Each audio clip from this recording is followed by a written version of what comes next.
So we've now entered the Sea Deep in Innovation segment of today's conference. And you remember what we practiced for earlier? Bill, Bill, Bill, Bill, Bill, Bill.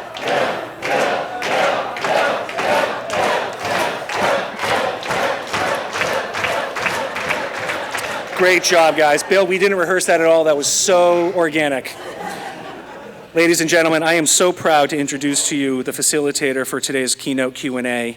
Vicki Spruill is president and CEO of the New England Aquarium, an ocean conservation organization that educates and inspires more than 1 million visitors a year in Boston's Central Wharf, conducts applied research through its Anderson Cabot Center for Ocean Life, and rescues and rehabilitates threatened and endangered sea turtles in its Sea Turtle Hospital in Quincy, Mass. I think that deserves an applause by itself, right?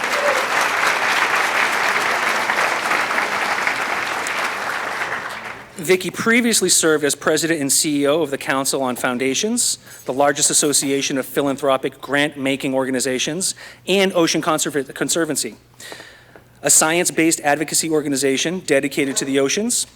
Vicki also founded the Trash-Free Seas Alliance, which was founding director of the Sea Web, and helped found Compass. Compass? Is it just Compass or Compass? Compass, which empowers scientists to better engage in public disclosure or discourse on environmental issues. Ladies and gentlemen, please welcome our bow tie sponsor, Vicki Spruill from the New England Aquarium.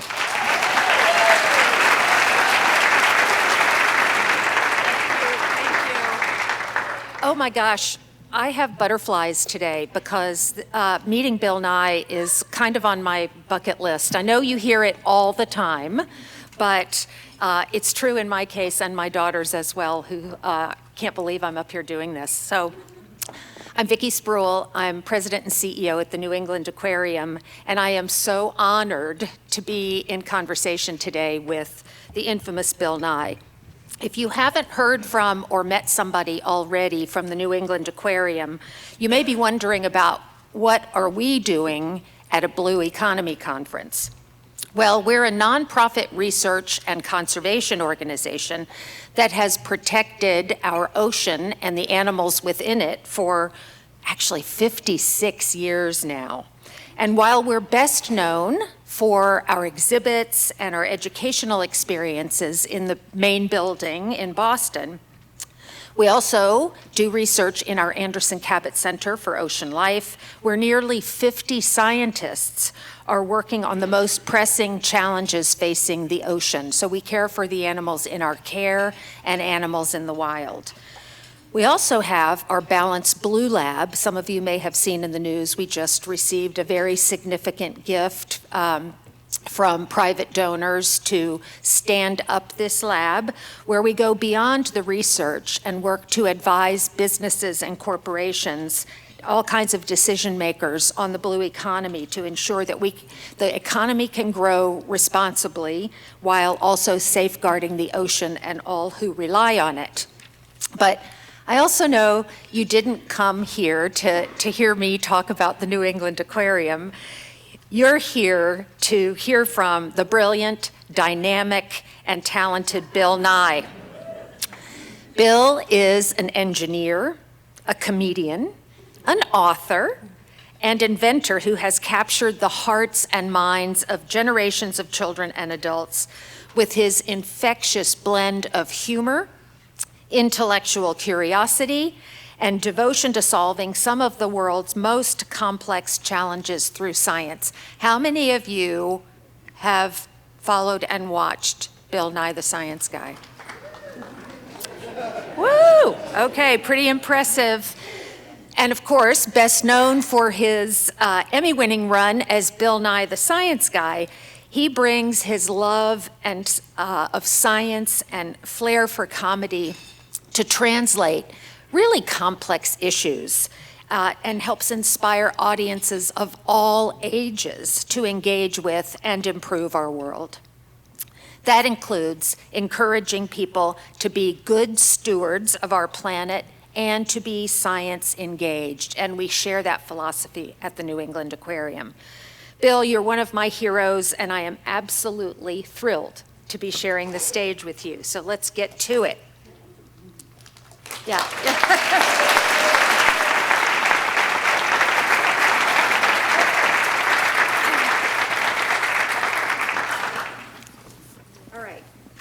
So let's start at the beginning, Okay. at the very beginning. I'm just going to move the mic to Yeah, the yeah. other side. Okay. I'm just moving it to the other side. Still fresh for me. So you were saying? Yeah. So you started, I guess, the genesis of Bill Nye the Science Guy, started on a local sketch comedy television show in Seattle called Almost Live. That's And right. And Yes. then you pitched the show, we all know and love, to Seattle's public television station. Bill Nye the Science Guy aired from 1993 to 1999. And Back in the 20th century. That's right, yeah, and was nationally syndicated. But more than 30 years later, it still airs on some PBS stations as long as they're around, as an educational program for in-school use. So many of us see public broadcasting as a media outlet we can trust, a media outlet that's valuable in a moment when fake news runs rampant. Haven't heard a thing about it. Yeah, yeah. So, and from the market research we've done at the Aquarium, and I love this, we know the Aquarium is also seen as a neutral and objective and trusted institution. Actually, It's not seen as coastal elite, bleeding heart liberal, horrible thing. I don't think so. I don't think so. You guys tell Well, me. I don't think so. It's only 12:30. Yeah, yeah, yeah. But so during one of the phases of our market research, we asked people if the Aquarium were a person, drum roll, who would it be? And a lot of people. You were the number one person. People Oh, said, I'd be an you. aquarium. If the Aquarium was a person, You could see right through me. yeah, yeah. I would So- leak. Okay, so many people look up to you as sort of the epitome of making science accessible, translatable, and trusted. So I'd love your thoughts on how important it is to continue to anchor all the challenges we face and solutions we know we need, and in science, and how do you do that when science itself is so challenged in this moment? Well, people are attacking science for reasons that I think are tribal, deep within us. If you don't understand the other side, you say to yourself the other side's wrong about everything, and that's what's going on right now.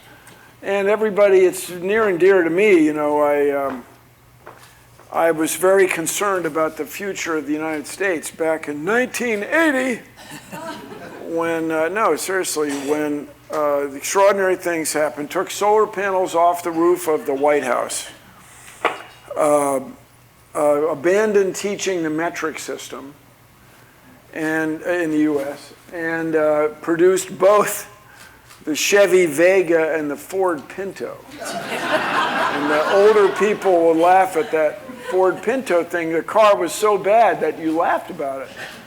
But the word bad, for those of you who don't know the story of the Ford Pinto, I'll make it really long. No, the infamous thing, the notorious thing that happened is if you rear-ended it, which happens to cars all the time, you'd somehow knock the gas tank forward behind the back seats, and then gasoline would get on the hot exhaust pipe, and the car would explode, which generally undesirable.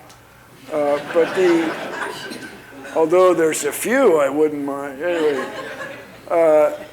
the notorious thing is the Ford Motor Company's legal department decided it'd be cheaper to pay lawsuits than fix the car, and you move the tailpipe or whatever the thing would be.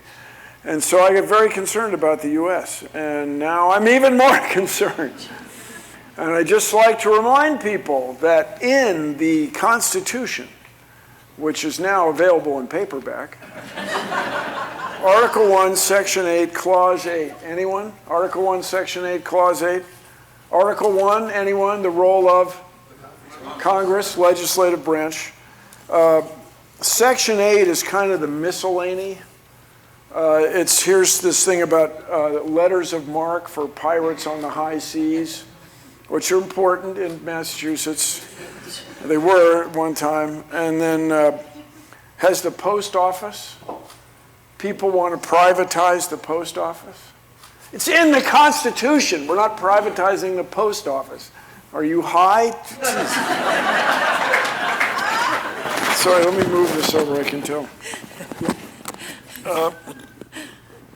And then Article 1, Section 8, Clause 8 is Congress is to promote the progress of science and useful arts. I have been in dozens of congressional offices, members of Congress and the Senate, where the senator and the staff did not realize the word science is in the Constitution. It's amazing.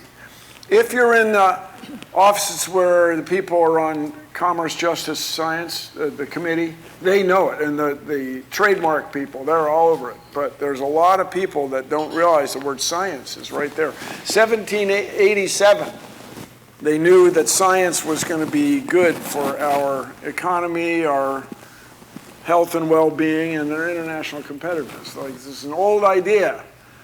And so to have science under attack right now is really concerning. So that's why organizations like New England Aquarium are really important, education. You know, as I say all the time, when you learn science, when you learn biology, or life science, what have you, you become an environmentalist. I mean, it doesn't mean you become raving and irrational, but you become very aware of the environment and our relationship to it.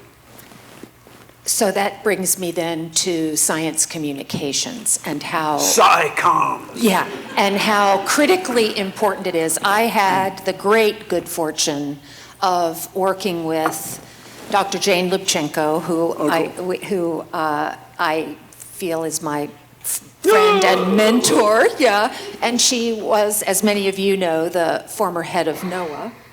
The National Oceanic and Atmospheric Administration. Kathy Sullivan used to be on our board. Yeah, she followed, anyway. Kathy Sullivan was one of the astronauts who worked on the Hubble. Yeah.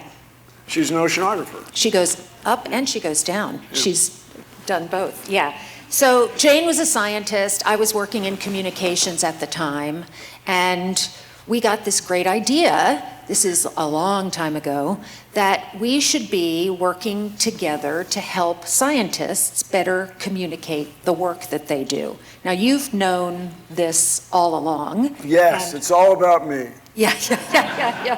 But I guess I would love your thoughts on how you see science communications as bridging the gap between science and policy, science and journalism, and do you think it's even more important today? Well, sure. I mean, if that's a yes or no question, yes. Yeah. Science is more important, or having a society that's scientifically literate. We don't want everybody to be a scientist. We need some people, to work for a living. And we certainly don't want everybody to become an engineer. The fashion consequences of that alone would be very troubling. But I used to say to these guys, do you own a mirror? Like, what? Dude, all this aside, science affects all of us more than it ever, or the formal science affects us all more than it ever has. And especially now we're going to have 9 billion people in the world, and we're going to feed them somehow, and that's going to have an effect on the environment. So we want everybody to be aware of humankind's interaction with the environment, and that requires science education. As far as science communication goes, we need more of it, but I think, just anecdotally, the reason the Science Guy show is now, this is a 4th generation of people watching it. We made it in a warehouse in Seattle. It's kind of, I won't say screwing around, we took it very seriously. But it was not a major motion picture or what have you. I think the reason is we focused on elementary science. And so we had very compelling research in 1992 that 10 years old is as old as you can be to get the so-called lifelong passion for science. And I think it's probably as old as you can be to get a lifelong passion for anything. You know, ask your doctor when you want to be a physician, and he or she will say, well, I was 7 years old, I found a lizard, or whatever it is. I watch sunflowers. And so if it's not 10, it's 11 or 12. It's just not 25. It's not 42 or whatever years old. So I say to everybody,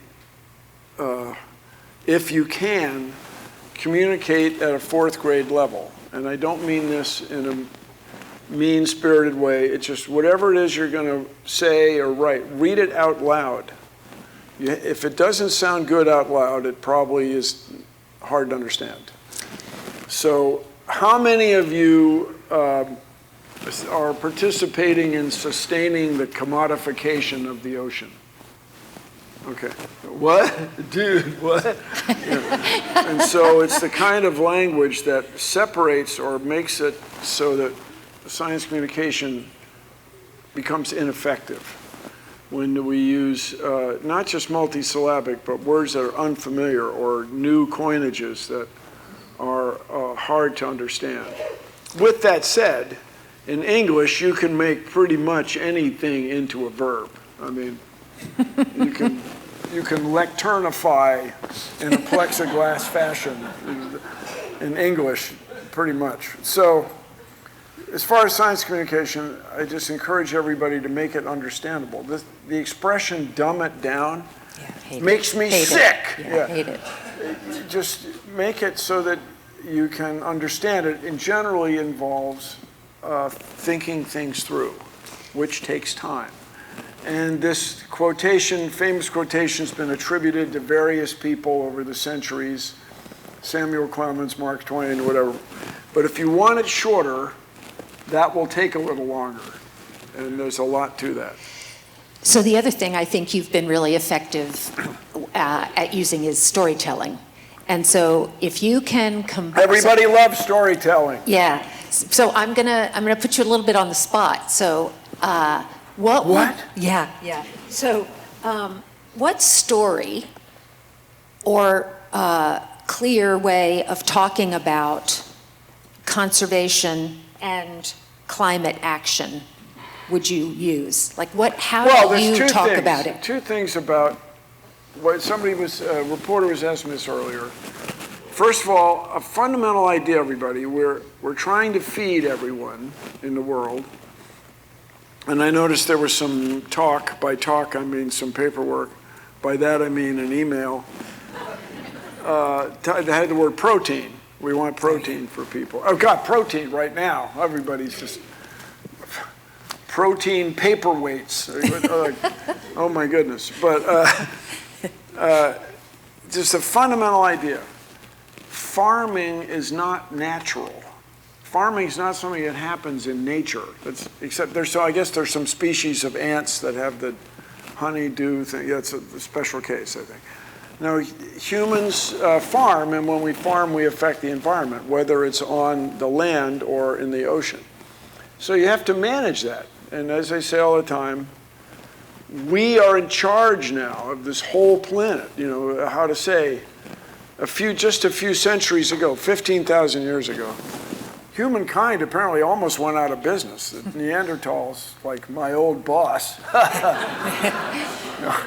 Neanderthals nearly outcompeted the sapiens, apparently. And so, but in that short time, in geologic terms, we've taken over the freaking Earth, man.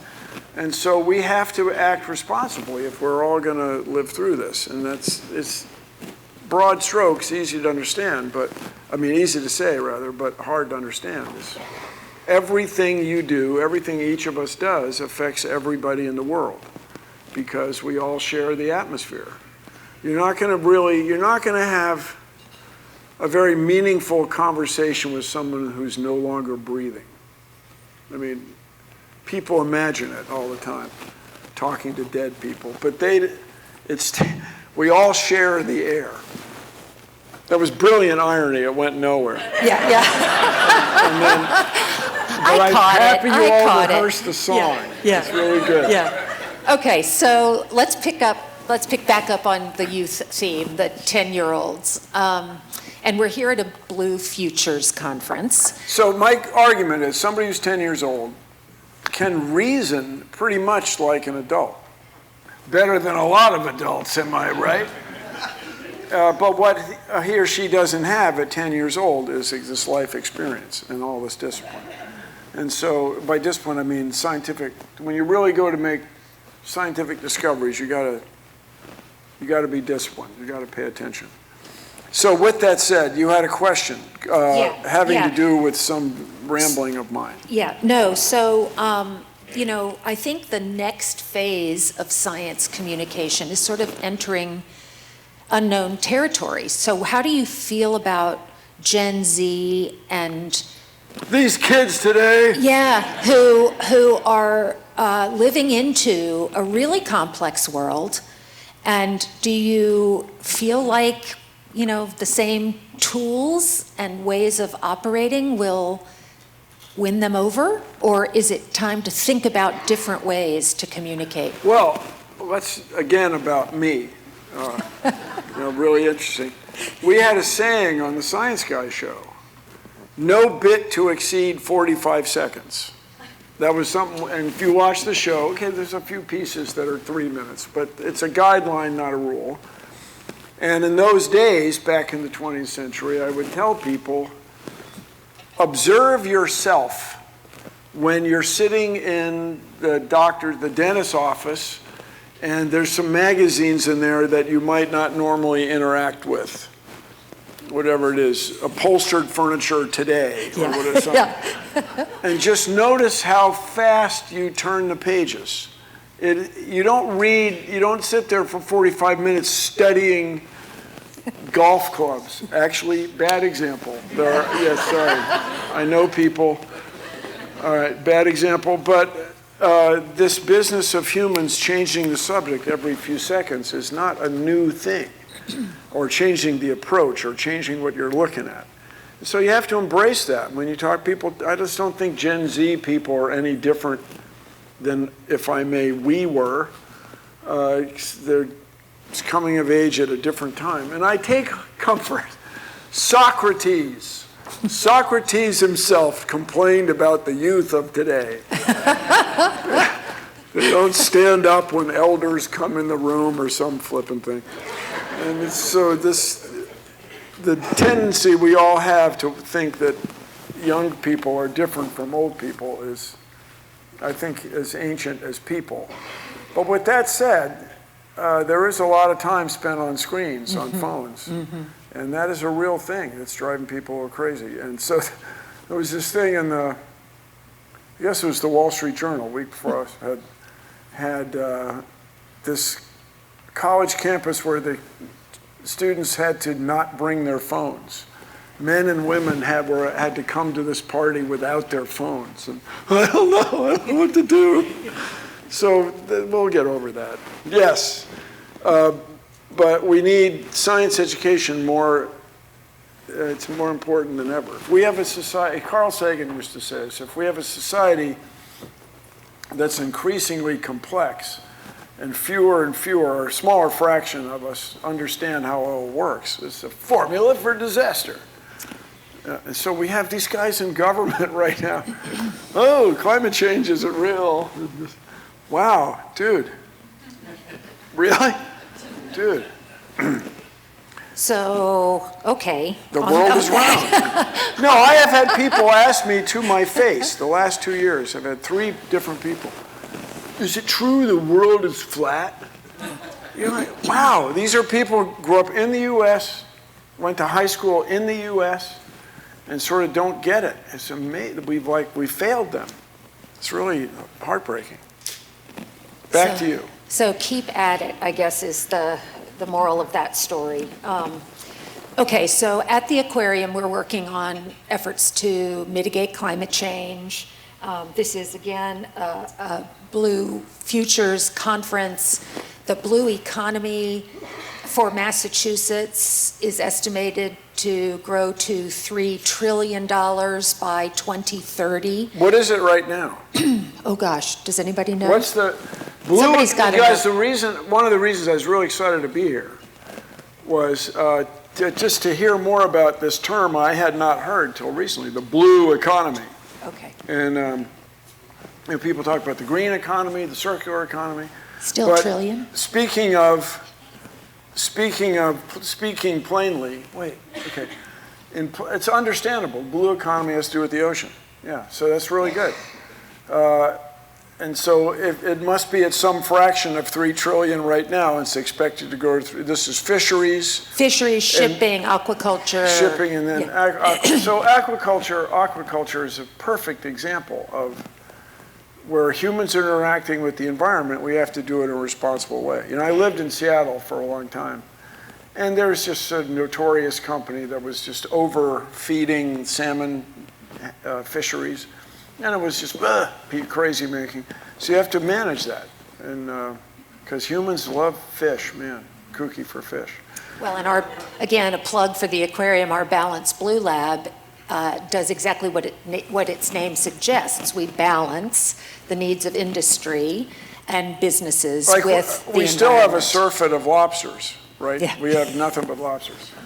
That's because we've overfished the species that would eat the larvae, right? Well, they're going further north because the water's warmer too. They're going what? Further north because the water's warmer. Because the water's warmer. Yeah, yeah.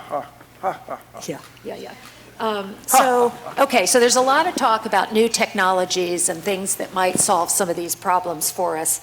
Is there a technology, you're an engineer, that has captured your imagination around climate mitigation?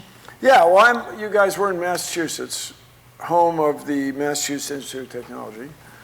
And there are people there, and surprising to me, also in Virginia, the same company, claims they're going to be able to do nuclear fusion in the next 3 years. Okay.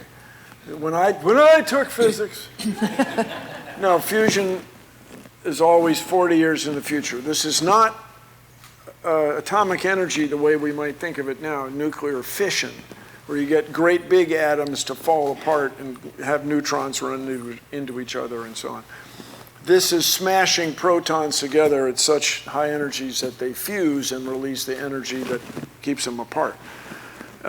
So if this is a true fact as opposed to a false fact, if this organization can really get fusion to work on the Earth's surface in a reliable industrial scale way, it would, dare I say it, change the world. And then we could run around desalinating ocean water all the time. We'd have limitless electricity, and we could even build these things on the sites of existing gas-powered or coal-fired power plants. It would change the world. But as I say, I heard a couple representatives of this company give this presentation, and it has just a little bit of a hand-waving quality. So I don't know. Everybody talks about artificial intelligence. Everybody's freaking out, running in circles, screaming about artificial intelligence. I'm in 2 unions. I'm in the acting union and the writers union. And yes, I could see us being put out of a job with artificial bills and artificial scriptwriters. But a more practical, I think, or interesting or amazing application of this technology may have to do with fusion. So the problem with smashing protons together has always been, if you watch Star Trek, is containing this material in a magnetic field. So this stuff is a plasma, so it's not a solid liquid gas, it's this other kooky thing where the electrons are all free, dissociated. So the expression is, it's like trying to serve Jell-O with chopsticks. It's difficult. But it could be that artificial intelligence software system will enable us to adjust the magnetic field, not just reacting to where the plasma is going to potentially leak out and cool the reaction off until it stops, but instead anticipate where the magnetic field is needed to contain the plasma. And if that will work, it would change the world. And then the other thing, I interviewed this guy who got the Nobel Prize for, one of the three guys who got the Nobel Prize for protein folding, using artificial intelligence to predict the shape of fabulously complex protein molecules. And this will almost certainly this will lead to improvements in farming. We will make more efficient crops, more nutrition, less water, or more drought tolerant, more flood tolerant, more salt tolerant crops that will enable us to feed more people on less arable land. These are, to me, respectfully, more important uses of artificial intelligence than making artificial bills. Moderation with that, yeah. Yes, back to you. That's what I'm excited about. I think you already answered where I was going to go next, which is everybody talks about big moonshots, and if you had one shot. If I were king. Yeah, and could years. use technology or whatever tools at your disposal, what's your moonshot for the blue economy and saving the ocean? The moonshot would, our political problems are almost certainly far more challenging than our technical ones. So you guys know the United Nations has 17 SDGs. Do you know your 17 SDGs, Sustainable Development Goals? No. How many of you, seriously, how many people can name 17 state capitals? I mean, a few of you, right? Yeah. Michigan? Michigan. Thank you. All right. Nevada? Yes. All right, we're getting somewhere. All right. I think there should be 3. I think 17's too many to remember. And keep in mind, the ultimate thing we ultimately want to ultimately do is raise the standard of living of women and girls. When you raise the standard of living of women and girls,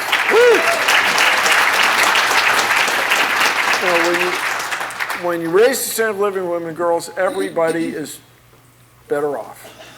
Happy women and girls, happy life, is the old saying. So for that, I think we should focus on just 3 gigantic ideas.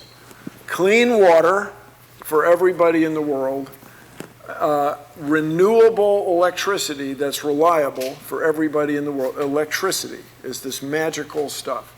And then access to the internet, or whatever the young people call the internet in the coming decades. It used to be called the information superhighway. It was for a few years. Anyway, with those 3 things, you could provide nutrition for everybody in the world and education. And so then girls who are better educated. When they become women, they have better jobs, and they, in general, have fewer kids. And the kids they do have more resources, and they also do better. And this is not my idea, you guys. I mean, but 17 is too many. 3 is a start.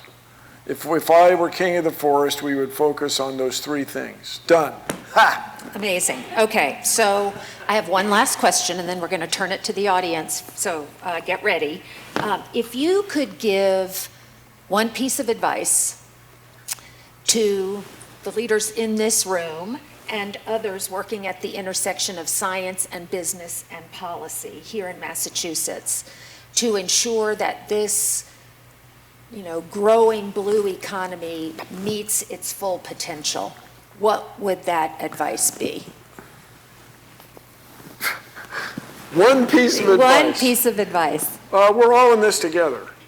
I guess just remember, we are all working together to try to improve the quality of life for everyone. And this gets into this business of respect.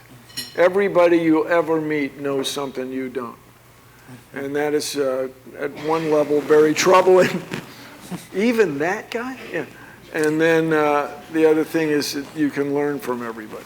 And so this is you asked for one thing. No, I love that. I love that. It's a big picture idea. And I think that sets the tone for this conference. So let's make sure we all find out what that one thing is that that the person you're talking to knows that you don't. All right, let's open this up to some questions. Boo. Boo, yeah, who's going to be brave? There's a hand. It's very brave. Yeah. Okay. Steven's Matt got Delaney. a microphone. He's got a microphone. Take the one from the thing. The thing, what a noun. Which noun? Yeah, we have a specific Somebody one, had okay. his or her hand up over here. It's there, everybody's backlit. Oh, there. I just want to say, if anyone has a question, we'll work the back with the handheld, but if you're in the front of the room, please come to the front mic. Thank you, Michelle. Well, that's Then fine you have to be now. even more brave. It's fine to find out Yeah. now. So go ahead, guy I don't know. Yes. Howdy. I guess, what do you think about folks trying to move forward in this kind of uncertain future? The thing that I worry about is we put together a plan, we move forward, and then we usually find out things that we didn't expect to be different are different. Like, how do you make decisions with incomplete information, and how do you recognize you have incomplete information? So, God, wow, I did not plant this guy. But that is one definition of a good manager. We were talking about this the other day at the planetary site, the small nonprofit, is being able to make good decisions with incomplete information. That is the name of the game. And so that takes experience, and it also takes, it takes trusting the data. And then you'll hear every politician says, well, I don't believe in those polls. The hell they don't. No, but in the example of a politician, he or she is taking into account what he or she thinks people want, and then trying to take everybody into an uncertain future. And it's easy to joke about the future's hard to predict. What's going to happen is hard to predict, especially about the future. Did I mess that up?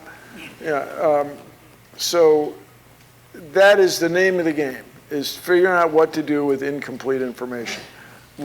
There's two things I think we all do, is try to gather just too much information. Just get too many. Which car am I going to buy?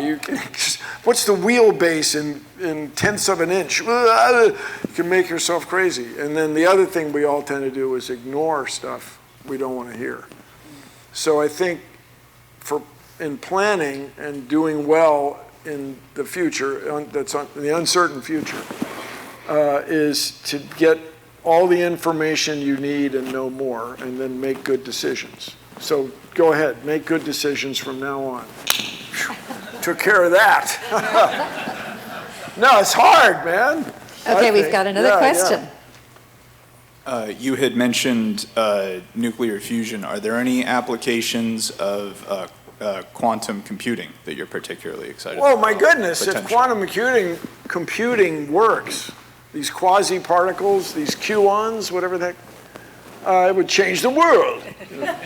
So we'll see. I don't see why this is one more thing we can't figure out. But there's still a great deal about the universe that we do not know.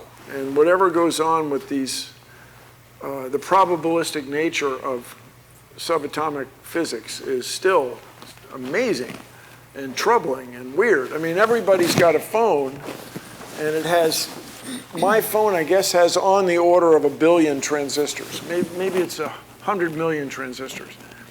And we create these things under accepting the fact of quantum electrodynamics, but there's still aspects of it that nobody quite understands, and that's this quantum computing is right at the limit of that. And then everybody's running around talking about dark matter. There's some source of gravity in the cosmos that we don't know what it is. And then, where does the dark matter, why does it move around? Because of dark energy. That's what it is. Yes, that's a thing that we don't know. So I'm very excited about quantum computing because it may help solve these deep fundamental probabilistic questions. Yes, back to you.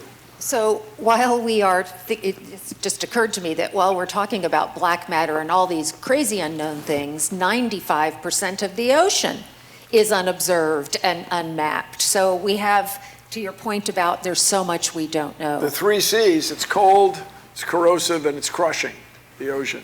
Oh, Yeah. come on now. Well,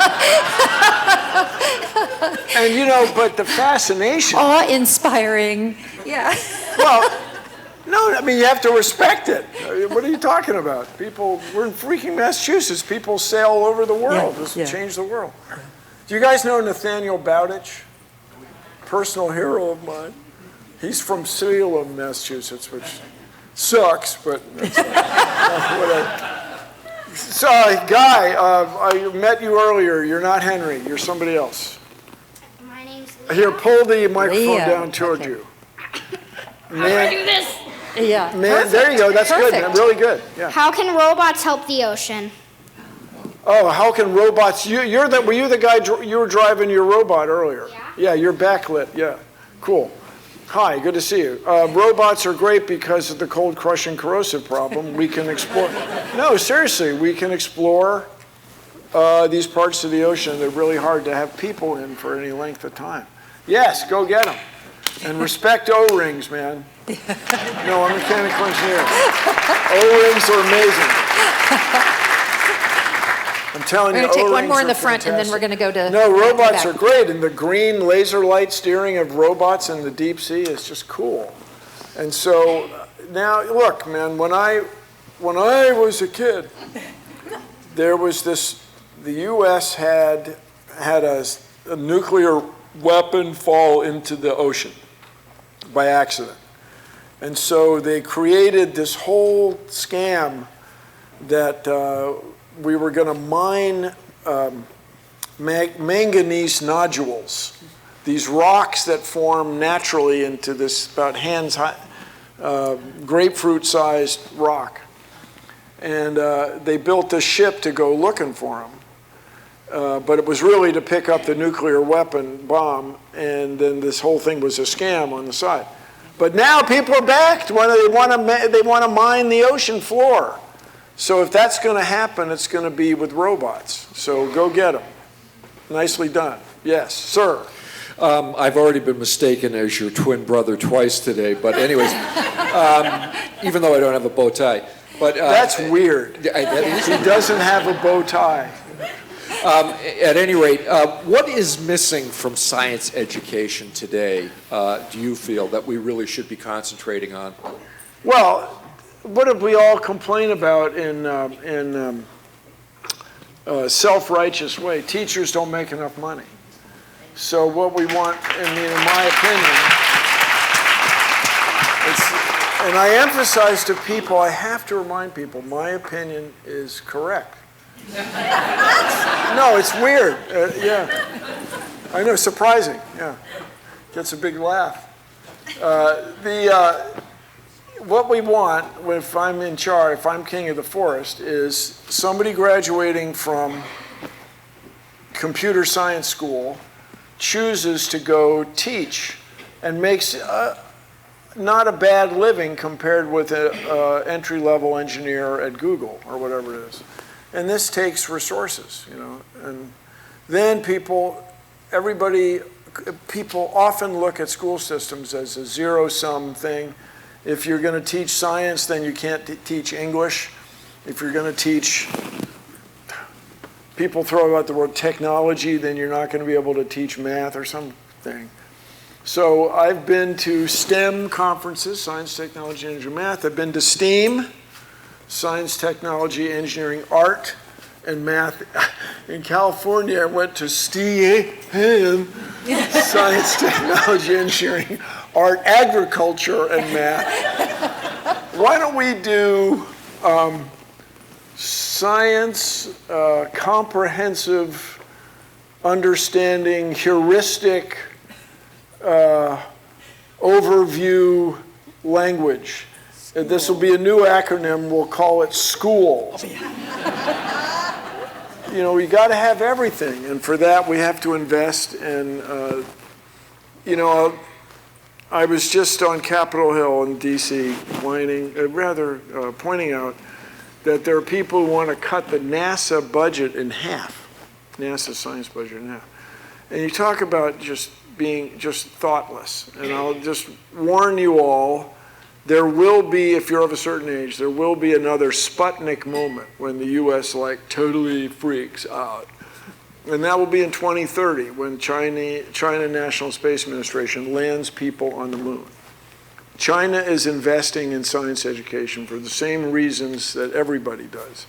It just raises the quality of life of your society, of everybody in your society. So we want to vote for more school funding. Every time there's a bond to vote for school funding, vote for it. Well, I don't know what this is about. I don't care.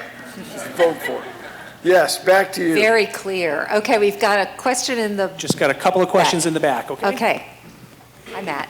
Thank you, Bill and Vicki, for this. This has really been something. I really liked your point about the big three. And, for me, it's ocean warming and climate change. And then having children and grandchildren, how do we keep them not, just focused on that phone and constantly, it seems like they're addicted to internet or chat things or, whatever it is. These kids today.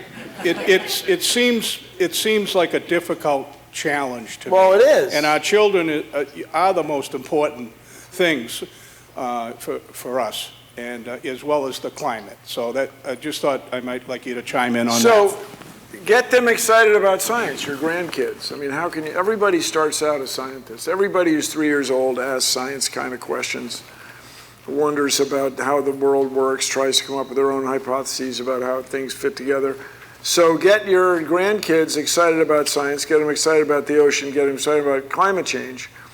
When I was coming of age, everybody was freaking out about pollution, reasonably. A dear friend of mine lives in Cleveland, and this is the notorious place. The Cuyahoga River caught on fire a couple times. There was so much organic stuff on the surface of the water. So everybody got together. It was during a very conservative Republican administration that the Environmental Protection Agency was formed. So I think the pendulum's going to swing back, and it's going to be up to young people to push it. I just don't think people coming of age are going to accept climate change as something that they can put up with, they can accept. So there's going to be, I think, a big movement pushing it back soon, and here's hoping that you will get your kids and grandkids in the pushback movement. Let's go! Yeah, because what's going on, you guys, where to begin? But I went to elementary school with a guy who had polio. You do not want polio. And the reason we don't have polio in this room is because we got vaccinated. For crying out loud. Talk about the B team. Oh my goodness. So these guys, they're gonna get pushed out. And so let's get your grandkids leading the out pushing. Yes, back to you. All Bill, right, can we so have another one more question? Is that Yeah, okay? one more. Oh, one All right, more? One more. This will do it. Wow, Two sorry. more. We can do Thank you all so much. We can do more than one more, yes. Excellent. Appreciate it. So in a moment where we can't face misinformation by out-sciencing the not factual facts, how can we band together to fight against the misinformation when sciencing the science isn't enough? Well, I mean, that's my that's my mission. I do everything. The big thing I tell everybody is vote.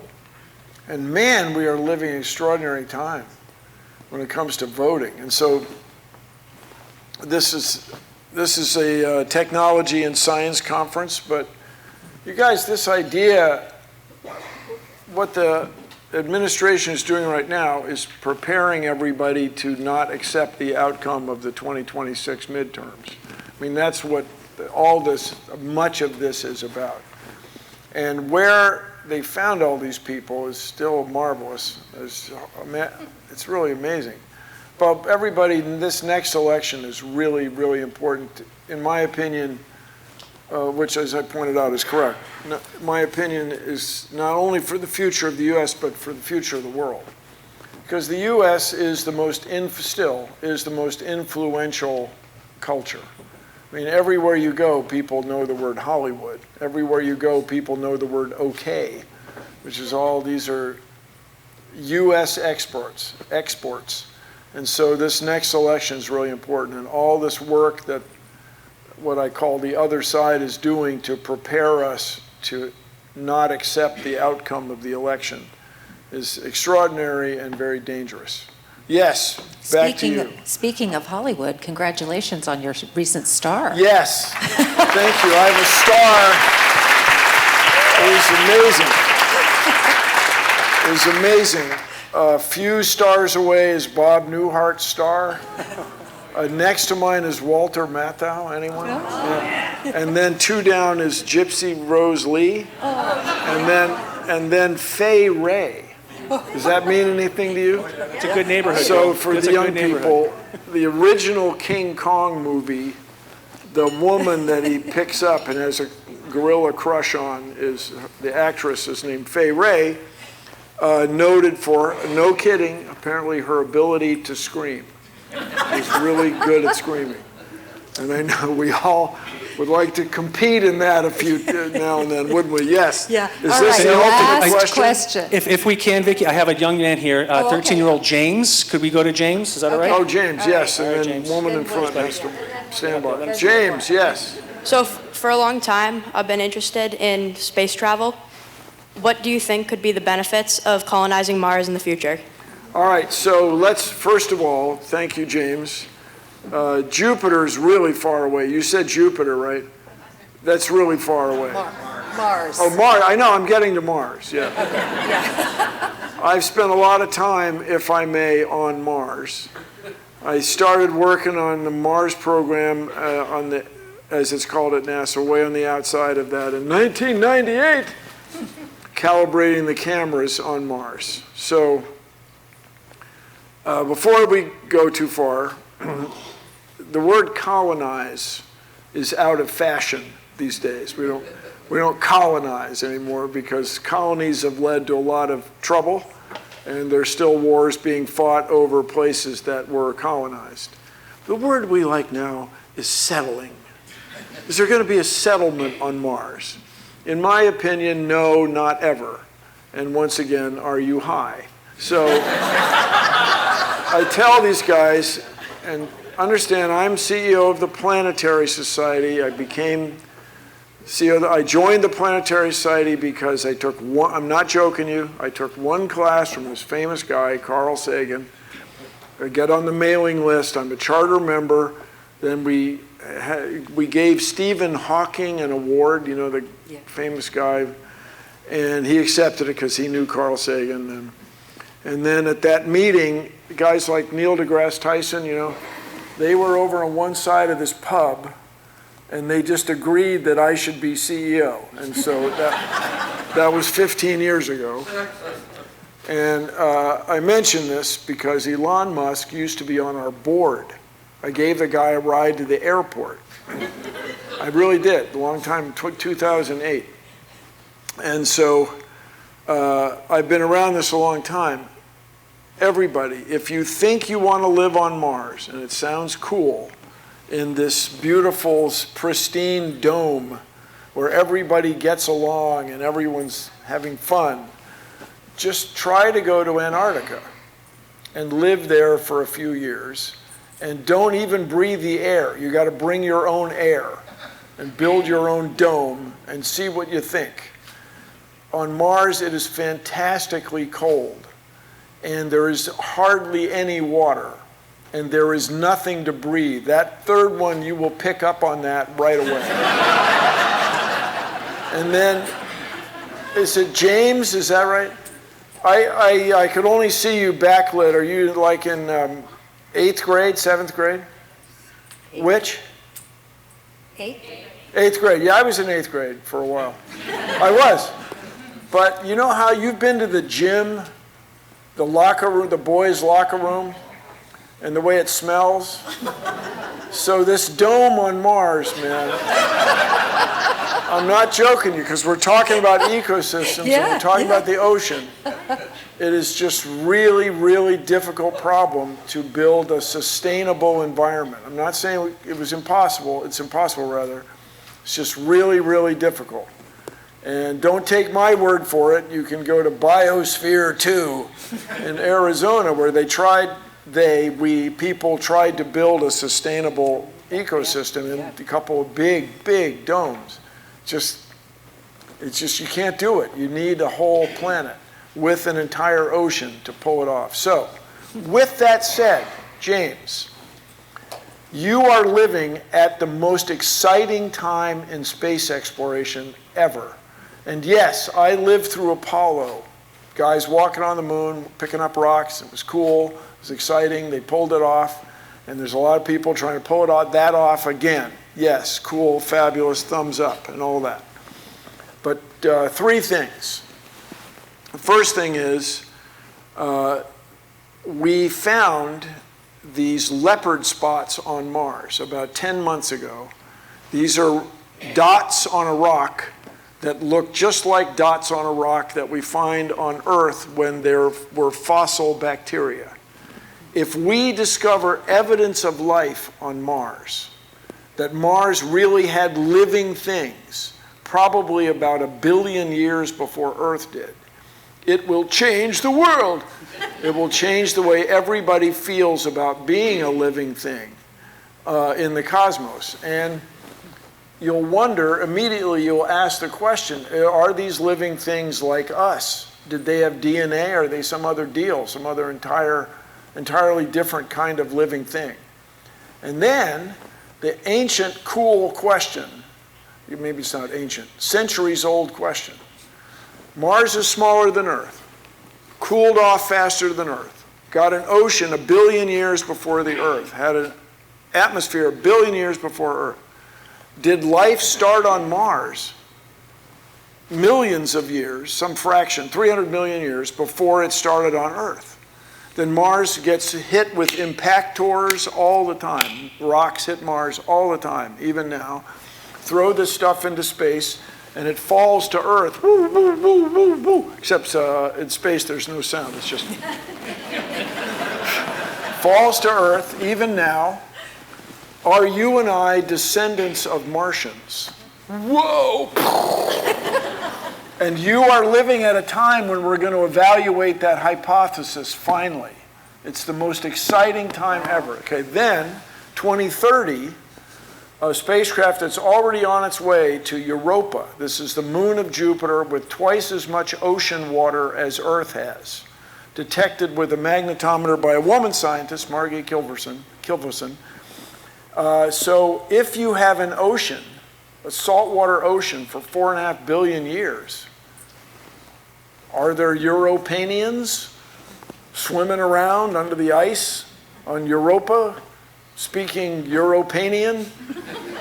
I mean, it's a freaking amazing idea. We're going to start testing that hypothesis with the spacecraft flying so close to the surface of Europa that we strongly believe it will fly through the plumes of water stuff that's shot into space by the shifting of the ice caused by the gravity, except no sound, of Jupiter. So this is an amazingly excited time. And then in April, Friday the 13th of April, 2029, Apophis, an asteroid named for an Egyptian god of anxiety. I don't know if you know that word, James, of worry. The Egyptian god of worry, is going to come between us and the global positioning satellites. Not between us and the moon, that's nothing. I mean, between us and CNN, man. Between us and Nickelodeon. And so everyone's going to be talking about it. It's really going to give everybody pause for thought. So 2022, NASA, when NASA was still assembled, ran spacecraft into another asteroid, the DART mission, Double Asteroid Redirect Test, and it worked. So you will probably be alive when we find another asteroid that's worth studying very closely, and maybe one that's worth giving a little nudge to. You got to get out there. You don't want to send Bruce Willis, you guys. You got to get out there 20 years ahead of time and just give it the tiniest little, except there's no sound. And so this is just really exciting time. As far as settling other worlds, I am very skeptical. Almost certainly will not happen because it's so inhospitable. Nothing to breathe, nothing to drink, and it's freaking cold. But exploring it and making these discoveries that change the course of history, that I am on board with. Back to you. All right, so we've had a very patient woman Oh, here yeah, who we got will one more. have the last question. Oh, okay, last question.